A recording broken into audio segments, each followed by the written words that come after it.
সংগীত প্ৰেমীৰ বুকুৱে বুকুৱে বৈ পৰা এটা দুখবৰ, জনতাই কাহানিও নভবা এটা দুখবৰ। সকলো ব্যথিত, এতিয়া জনতা ব্যথিত। মই আচৰিত হৈছোঁ, এই নৰ্থ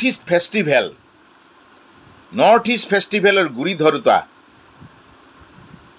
তেখেতে কি গম পোৱা নাছিল নেকি এই শিল্পীজনৰ, এই শিল্পী খনিকৰ সাধকজনৰ যে দীৰ্ঘদিনীয়া এটা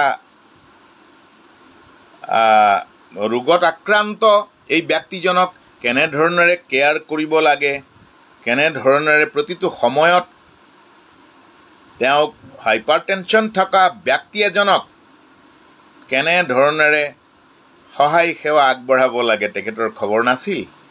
আৰু আচলতে মই ভাবোঁ যে নৰ্থ ইষ্ট ফেষ্টিভেলটো কি এই অসমৰ এই পূৰ্বাঞ্চলৰ 7খন ষ্টেটত কি পতাৰ উপযুক্ত নহয় নেকি?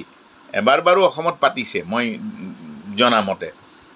তো শ্বিলঙততো পৃথিৱীৰ ডাঙৰ ডাঙৰ শ্ব'বিলাক হয়, অৰুণাচলত হৈছে, ঠিক আছে, তালৈ লৈ গৈছে, ভাল কথা, বিশ্বমুখী চেতনাৰে লৈ গৈছে।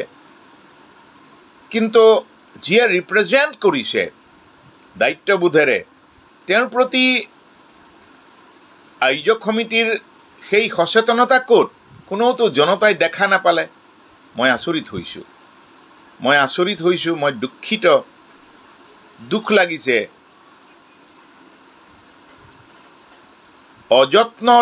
অযত্নৰ কাৰণে সেই শিল্পী, কলা কুশলী, সেই শিল্পী শৈল্পিক চেতনা, সেই সত্তা, সেই শিল্পী খনিকৰজন হঠাৎ হেৰাই গুচি গ'ল। ইয়াৰ বাবে দায়ী কোন?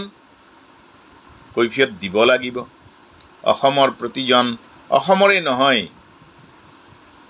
এই অসমীয়াই নহয়, পৃথিৱীয়ে ভালপোৱা শিল্পীজনৰ প্ৰতিজন শুভাকাংক্ষীকেই তেখেতলোকে উত্তৰ দিব লাগিব, উত্তৰ দিব বুলি মই ভাবোঁ। কাৰণ মই তেখেতৰ আয়োজকৰ শ্যাম মহন্ত, তেওঁৰ পৰা শুনিলোঁ যে তেওঁ গমেই নাপায় অসমৰ এটুকুৰা হীৰা লৈ গৈছে, আৰু হীৰা টুকুৰাৰ সংৰক্ষণ বা কি ধৰণেৰে কি সাদৰেৰে ৰাখিব লাগে তাৰ পৰা সেই কথাটো গম নাপায়। আৰু কাৰ সুৰক্ষা কৰিব? আচৰিত। এনেধৰণৰ কৃষ্টি বেপাৰী বা সংস্কৃতিৰ বেপাৰীসকলক মই শ্ৰদ্ধাৰে ক'ব খুজিছোঁ, বিনম্ৰতাৰে ক'ব খুজিছোঁ, আজি এই সাংঘাতিক নভবা অনাকাংক্ষিত দুৰ্যোগ বা অনাকাংক্ষিত ঘটনাটোৰ বাবে দায়ী কোন?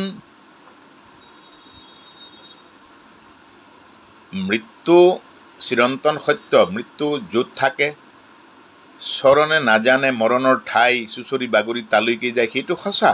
তথাপিতো সাৱধানীৰ মৰণ নাই বুলি এটা কথা আছিল নহয়, সেইটোতো ভাবিব লাগিছিল।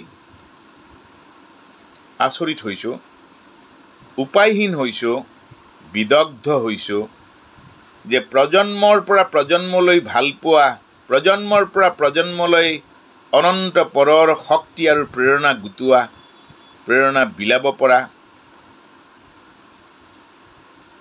মোতকৈ বহু বছৰৰ পিছত সংগীত আৰম্ভ কৰা, মৰমীয়াল, সৰল, সহজ, সাধাৰণ আৰু গোটেই মানুহ ভালপোৱা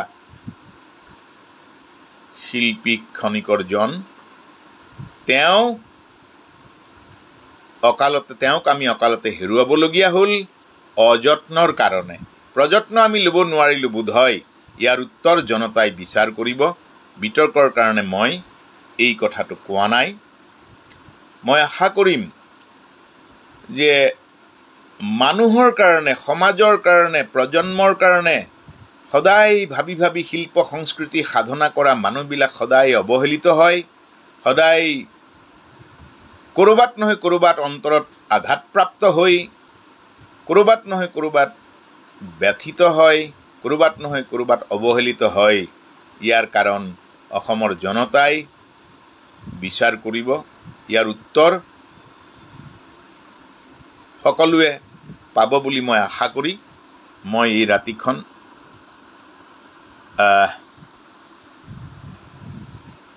সেই হাঁহিয়াল, সেই মৰমীয়াল আত্মা, মোৰ মৰমৰ, অতি মৰমৰ আছিল। বৰ কম সময় আমি লগ পাওঁ।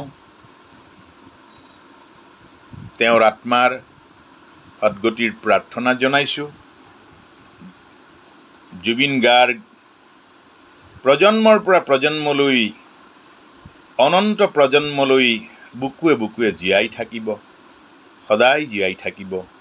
মানুহে তেওঁক এতিয়া আজিতকৈ বেছিকৈ জীয়াই ৰাখিব, সেয়া মোৰ নিশ্চিত বিশ্বাস আৰু মই আশা কৰিছোঁ, মই কামনা কৰিছোঁ তেখেতৰ আত্মাক যাতে ভগৱন্তই